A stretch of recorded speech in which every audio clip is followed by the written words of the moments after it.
morning and welcome to this Kerfuffle webinar with, again, another blue blood royalty of the industry, Peter Grants, formerly VTUK, now Openview. Welcome, sir, to the show. How are you? Thank you, Simon. That's very flattering. I'm absolutely fine, thank you. It's all right. Well, I'm not going to do the Watkins thing. It's not going to be a Watkins. It's not going to be a whale versus your good self. I have a much more collaborative approach where I like us to just talk about it. But obviously, we faced against each other across the courtyard, as it were, at the events for many moons. I think it's fair to say VTUK has been a household name for many agents, obviously, both on the sales and letting side for many moons now. And obviously, we're really excited you've come on board the Kerfuffle bandwagon, if that is there.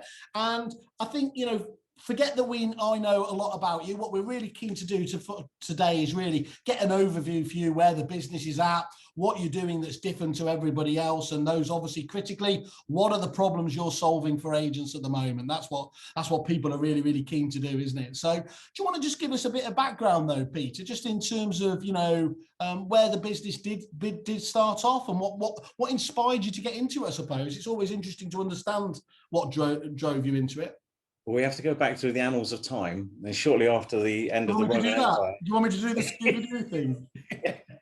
In 1989, we produced a piece of software. I had a partner at that time called Ted Godden, who was actually one of the first ever enterprise counsellors, the old whoosh men. I don't even remember the advert for that. You were a child, so probably not interested. Peter Pan here. And we created a piece of software that reconstructed bank accounts. Now, our technicians would probably take about 2 seconds to do that now, but we actually got £30 million worth of refunds for small businesses in the first 6 months. Ted wrote a book called High Street Robbery, and I had a column in the Sunday Times. And eventually the banks bought that software. And obviously from that day on, they've been completely honest and never done anything wrong for anyone. You literally straightened them out, didn't you? Yeah, 2008 never happened. So fast forwarding to 1990, and the internet's just been founded by Tim Berners-Lee. We created a software system for an agency down in London. And about 6 months later, released version 2 and thought, that's it. That's lettings and management done. I think we're about 30 million lines of code further on now. We did the first ever multi-branch system, which was basically someone driving floppy disks around between offices. Hang on a minute. What I used to love when I first entered this game is I'd always know I was up against it. If I went into an agency's office, and do you remember they used to bullet point on the outside, computer networked offices? It was like, oh, this is going to be a serious one. This. Yes. Well, I remember it's been on the sales software side. We were brought to our knees by Solex, because at the time the functionality wasn't great, but it had a ring binder on the side of the screen. Yeah. And agents were so used to using Filofaxes. And they still miss it. They still. I genuinely think, if you know, like you have these retro games like Commodore 64 things, I think if somebody came out with it written in the cloud, you'd still find a decent audience, wouldn't you? Isn't that funny? Yes, yeah, probably. So we were the first people to do client portals. So I guess we're responsible for Purple Bricks. Oh, that's a big glossing over that quickly. We've had automation since 1998, but no one really believed it. Bear in mind, we didn't really have mobile phones then, so at the time. I mean, just on that point, that's a really interesting. You can be way ahead of the curve, can't you? Sometimes, you know, there's history's replete with lots of enhancements, innovation that just hasn't resonated at the time for the right reason, has it? That's exactly what happened. So nobody believed it. They thought there was someone sitting under the table who was sending fax messages. And then in 2003, PwC created a white paper called The Way Forward, Business Process Management and Automation. And one of our clients said, if only you had automation. So it was a case of, hold on a minute. Yeah. Look, here it is. And it came back again. And that was where the name Gemini came from, because it was the idea of two people working together. Oh, I thought you named it after my birth month. Yeah. Well, we obviously did that as well. We incorporated the two. Although I don't think I'd met you until 2005. 5, I think. Well, given I can't remember last week, Peter, so you're going to be in a much better position to do that. I think it's fair to say, I mean, some people would say even now, but it's first to say the first decade I was not noticed at all. I had nothing to offer whatsoever. So yeah, I'm pleased that you even noticed me, if I'm honest. Things you would never hear. Simon Wells saying, "I was never noticed." Yeah, well, isn't that true? Yeah, exactly. Yeah, that's true enough. So, what was your, you know, I mean, obviously you have been there, seen it all, done it all. I say, what has been your fundamental philosophy, though, Peter, in terms of your aspiration to deliver soft? Because of course, we're just talking about it. Back in the days of Solix, you know, basically, if you could do an upload to Rightmove and do a match, you could walk out of the demo in half an hour. Now they're genuinely called platforms, CRM systems, enterprise systems. So they've changed a lot. But has your philosophy changed over that time as well, or is it still consistent to what when you started? I think it's still pretty consistent, which is flexibility, particularly in functionality, and above all, service. And we've got a quote going way back. There was a fantastic agency in Birmingham called Chamberlain's, and Greg wrote me a letter. I remember this when he was coming on board with us, and he said, "It's all very well showing me your software, but you're asking me to take a leap of faith in respect of service." And then 6 months later, he sent me another one saying, "It was a good leap. I enjoyed it."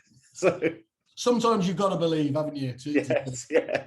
And that's interesting because there is I think obviously in the wider world, but certainly in this industry, there's a prevalence for everyone to focus on as the buzzword of software as a service. You know, it's a SaaS business and that's everything else. But what seems to have happened rather regrettably, certainly for the clients and customers' point of view, is they've forgotten the second part of that promise, the software as a service.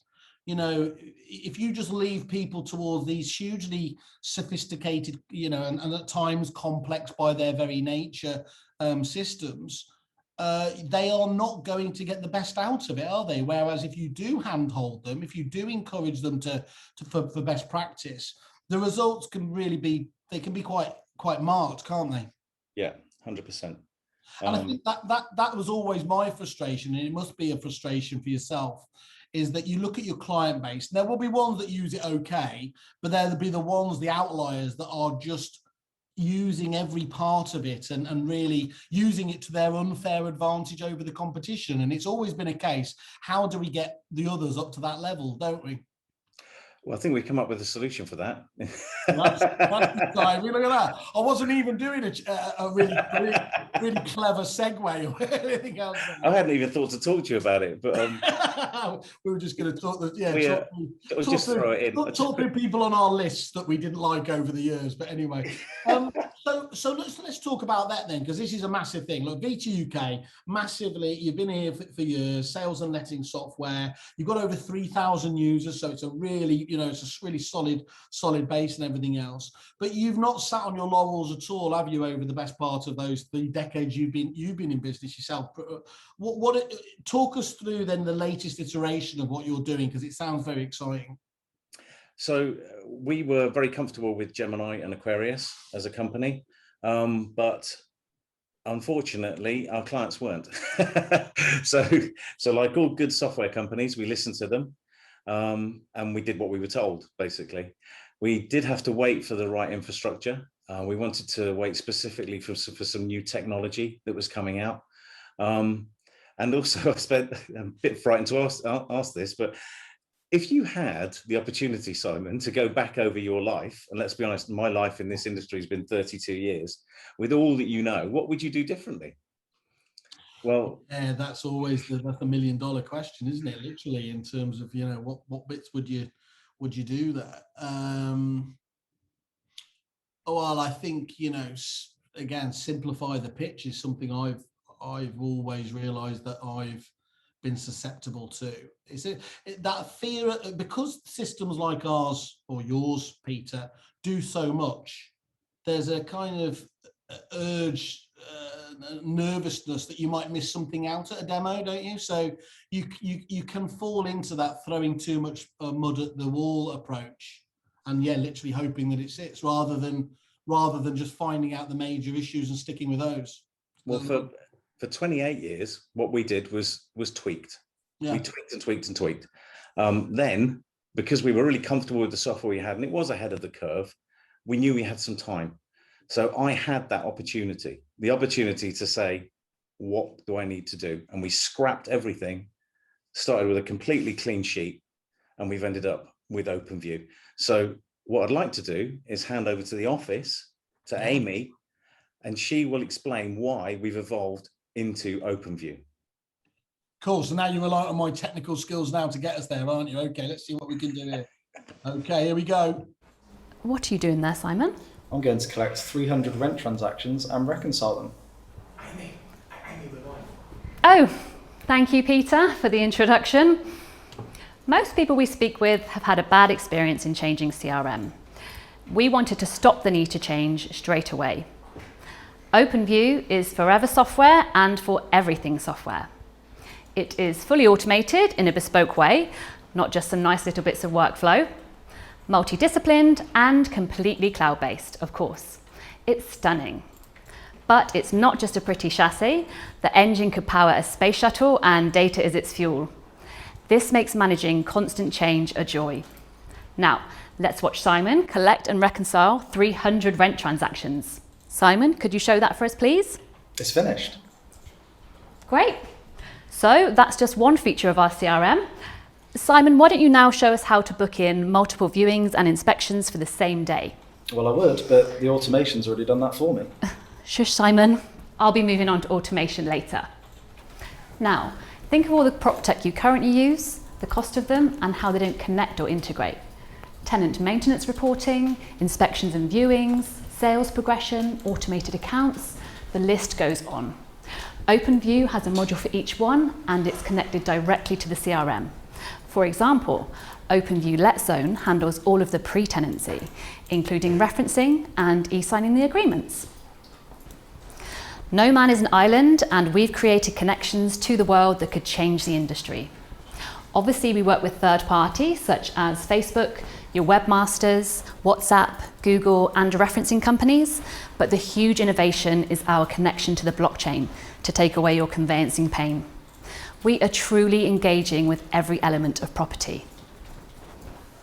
As if all of that wasn't enough, I'm going to come back to the beginning and talk finally about automation. In the UK, many banks increased the amount of ATMs they had in each branch. The staff that worked in the branches felt that they were going to be replaced by automation. This was not what happened. In fact, it was totally the opposite.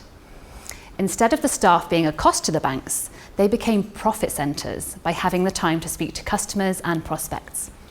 That's what automation does, and that is just the beginning. Enough from me, back over to you, Peter. Perfect. Well, Thank you, Amy. You're being a bit lazy there, aren't you? Allowing her to do well, that's a perfect overview of it in terms of what's going on. So just talk us through that vision for the platform, then what you've been trying to do. What you've been trying to do, Peter, with this new release. So we call it Cybernation internally. Obviously, it'd be embarrassing to call that externally, but it's connecting all things in agency. Yeah. And then connecting agency to all things in property. So not just in a transaction, but also with an eye to the future and relationships for life, and then also a connection to the Internet of Things. Yeah. So we're really taking this as a 5-year view of where we're going to end up and what agency is going to need as a system in 5 years' time.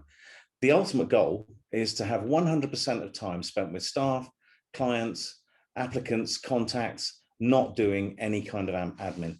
Well, that'd be music to almost every agent you'd hear out there, isn't it?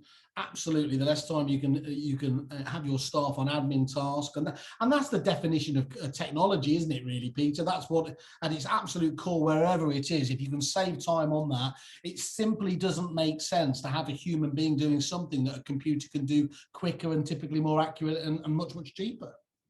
Yeah, Oxford University did a study that said that estate agency was in the top 10 professions that would be replaced by automation.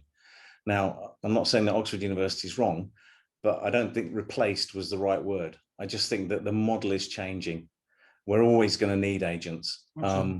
But That final, but that's the final. You know, owning the appraisal is the critical element there, isn't it? Getting across your personality of the business is the key to be doing that, and you can't be doing that if your head's down in paperwork. exactly. Yeah.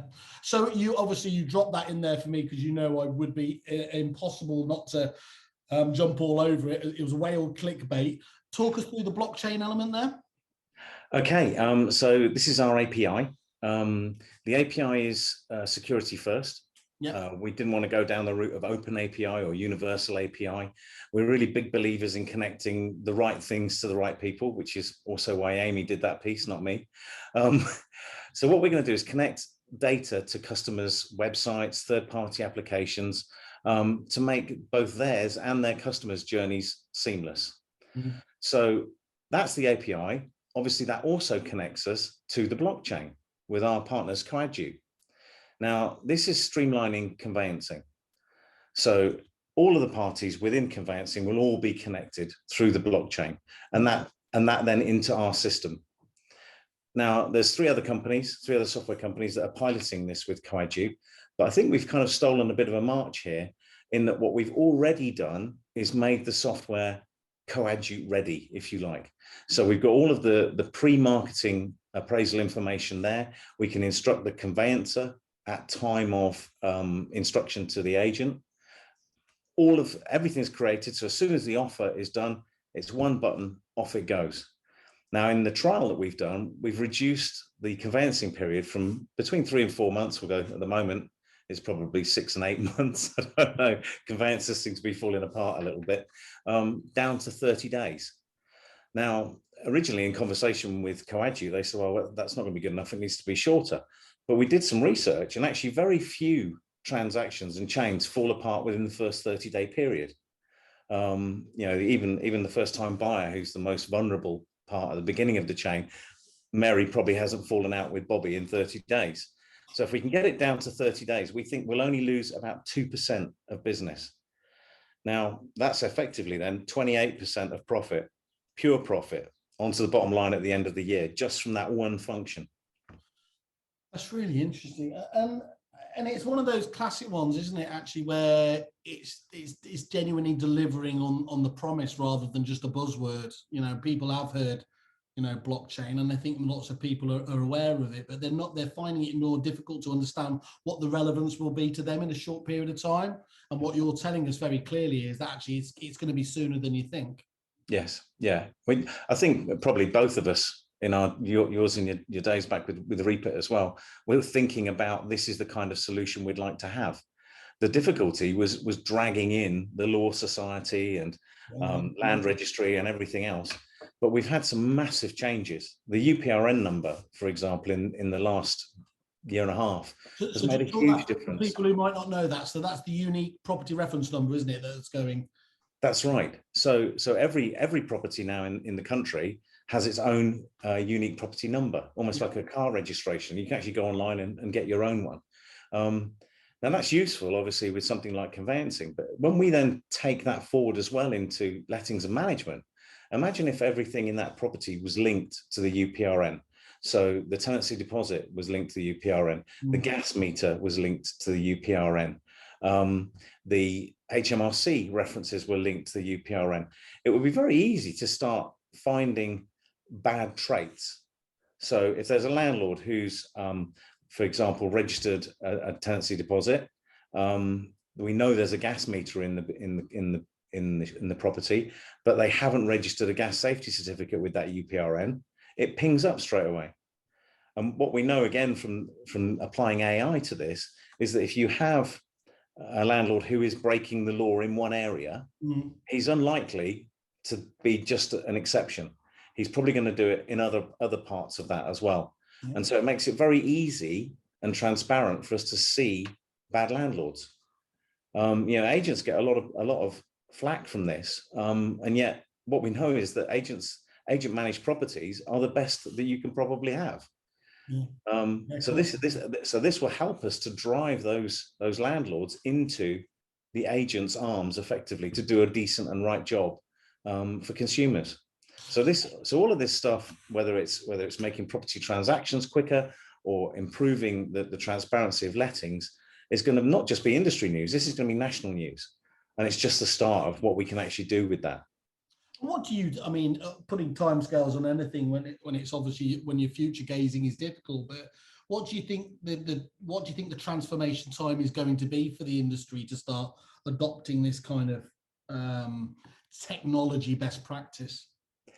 I actually think that we've got a kind of snowball off the mountain type situation here, where when it's believed that it's not possible, it's not going to happen.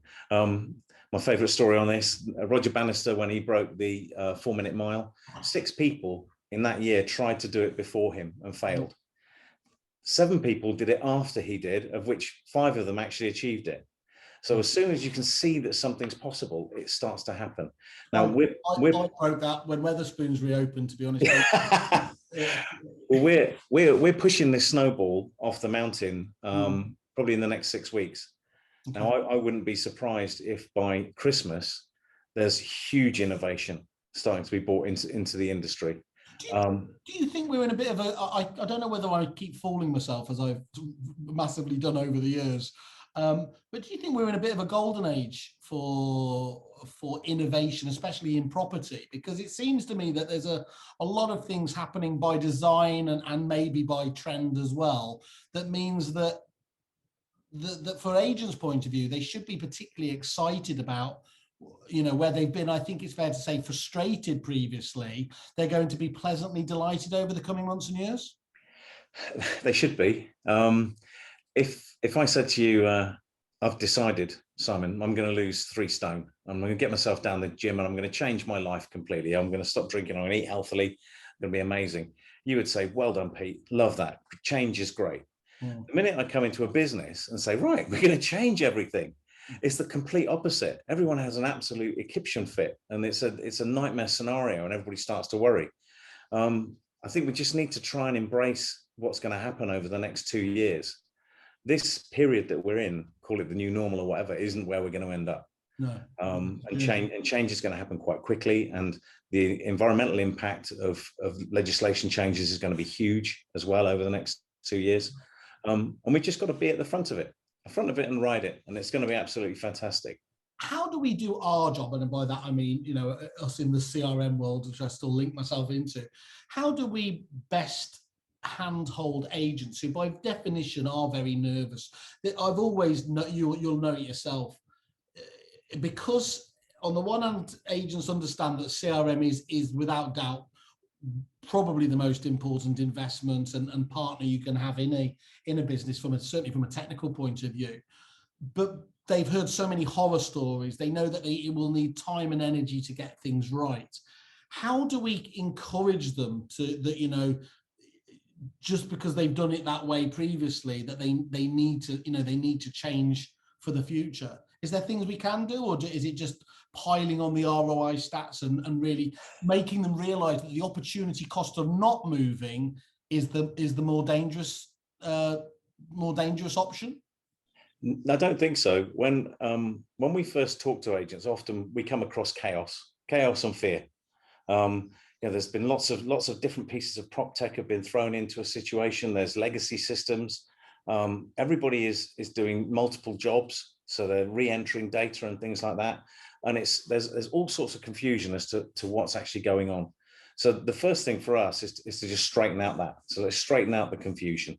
In actual fact, we would always recommend people to use the Kerfuffle supplier analysis document, because that's a big start. Always said you're a man of culture and distinction. The other way of looking at it, of course, is always, we like it when you do our job for us. Well, yeah. But it's absolutely crucial. Then we come back to our 3 principles, which is manage, engage, and automate. So first of all, let's manage all of the issues within the business, and we do a full business consultancy that generates what those problems are and how they need to be managed. And put some context on that, Peter. So what does that actually look like? I know we're in a kind of more remote world at the moment, but what would that mean? Would that mean a Zoom session, or where you can go to the offices and spending a couple of hours with somebody? Is that over multiple periods? Is it a one-off? I know some of this is I know some of this depends on the complexity of the project, but give us an idea of what a vanilla agent would look like if there is such a thing. Okay, the first thing is the initial contact, obviously, with somebody, and we need to find out what that pain point is, why someone's actually reached out to us. Then from there, what we do is create a business analysis document which covers 4 areas of their business, which is business continuity. First of all, that's the most important thing, because we want to stop the tsunami that's going to stop this business existing tomorrow. That will typically be looking at staff, data, compliance, fraud potential within the business, and we analyze all of that. Then the next thing is communications. Who are you talking to? Why are you talking to them? What are you telling them? Who aren't you talking to? Even more importantly, because friends aren't like the stars, and if you don't keep in touch with them, they will disappear. Then we move on to profit, because obviously that's why we're all in business. How can we make more and how can we spend less? And typically that's where a lot of the automation piece would come in. And then the final thing is growth. So what's the aspirations for the business? Where are we going to take it? How are we going to take it there? And in that area, it's been so diverse. We almost compare it to someone going for a curry, in that some people like a korma, in which case, it's not going to be that too much change. Other people will go for a fal. They just want to completely hammer everything that we can possibly offer to them. Franchising, licensing, remote working, everything. So once we've created that business analysis, then we build tech around that. And thankfully, because we've got the completely holistic platform, we're able to do that. So that's a fascinating approach, by the way, just in terms of being able to do it. I don't know anyone else doing it, anything like it. What I like there is it's taking it away from the technical to the business, which of course you need to do as well. It's not looking at this, you're not looking at a commercial vacuum, are you? You're actually looking at what are we doing this for? Yeah, exactly. And then we build that all around data. So how's your data model different then? Because obviously data is another of those words. All agents understand they've got data. They might have it locked away in, let's say, an EDM system like Brief Your Market, or obviously there's data happening on the website, there's data in the CRM. But how are agents able to leverage that data better with you? Well, that comes back to, as Amy was saying, that the manage, engage, and automate. So first of all, we want the data in a really semblant fashion, and as much of it as we can possibly get. Yep. So I'd say the big difference there is that we are adding a lot of data via our partner networks and data providers. So that it's there for our agents to use. And that's all part of the manage situation. We don't farm their data and then sell it off to other providers like some people do. We then, through the engage, make all of that data available to our clients and also to whoever they want that to go to. So if they want their webmaster to connect into their database so that he can expose things through their website, he can do that. If they want their applicants to be able to see different parts of data that other agents might not, they can do that. So the data is all being used. And then the final bit is the automate, which is where we use that database to automate the business so that all of the manual tasks and all of the key tasks are actually done without human interaction. Right, now, I'm going to bite, Peter. You've mentioned this a few times now. Automation, obviously, is this a critical secret sauce element of what you guys are about? Yeah, 100%. I don't think there's any illusions at the moment that the industry is really lacking highly trained staff.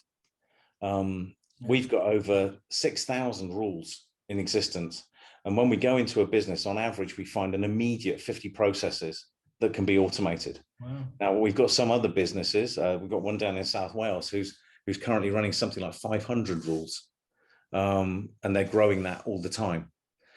On top of that, we can then add into that AI, so we can start looking at predicting things happening rather than just reacting to the data that's there. But the big fear, and I think, again, Amy alluded to it, is that staff believe that it's going to impact them negatively. But it doesn't, because staff become a profit center. Staff also enjoy the challenges of not doing mundane stuff. Oof. So they're reinvigorated. So those very few staff, highly trained staff that we have in the industry, you're much more likely to get them if you're going to give them a really exciting workplace to actually do the things they want to do. The thing that perhaps we didn't expect was the lifestyle outcomes of automation. So we've got 4 outcomes in any in any family-owned business, perhaps not something that's got a big board. The first one is that it's going to go into liquidation. And that will normally be through one of those tsunami events in business continuity. Obviously, automation will check all of those for you. First of all, it makes sure that all the compliance is handled, but it also acts like a little security watchdog. And if strange things are happening in the agency, it'll tell you. You can be on your beach in Spain and then you'll get a text message saying, just to let you know, Bob's downloaded your landlord list. Do you want it? Or actually, Bob's about to download your landlord list. You need to put a PIN number in to allow him to do it. Wow. So that caters for the first eventuality. So we never ever have that. The second one is that someone's going to die in the business while they're still working there. Yeah. Now that hopefully will be when they're old and grey. Probably my time is coming, I'd imagine. But of course, what we don't know is it could be tomorrow. And none of us know how long we've actually got. Yeah. So if that happens, what happens to the business? Yeah. Normally, the owner is the person who runs it. Certainly his spouse doesn't know what's going on. The staff often can't cope with it. If we've created a process-driven, automated business, they can actually pick that up and just carry on. So the business and the legacy will continue. And I'm sure, you know, the next bit in terms of obviously business transfer or merger and acquisition as well, one of the biggest problems you'll see when people are going down that route is if the business is the business owner, that's really difficult to detach, isn't it? That's exactly it. And the value of the business is commensurately decreased because of that. So that's our last two outcomes. I'll do that one. I'll do the selling one last, but the next one would be retire and take an income. Yeah. If you do that, obviously what often happens is that the business becomes the staff. And before you know it, your business is closed down and they've opened up a mile away down the road.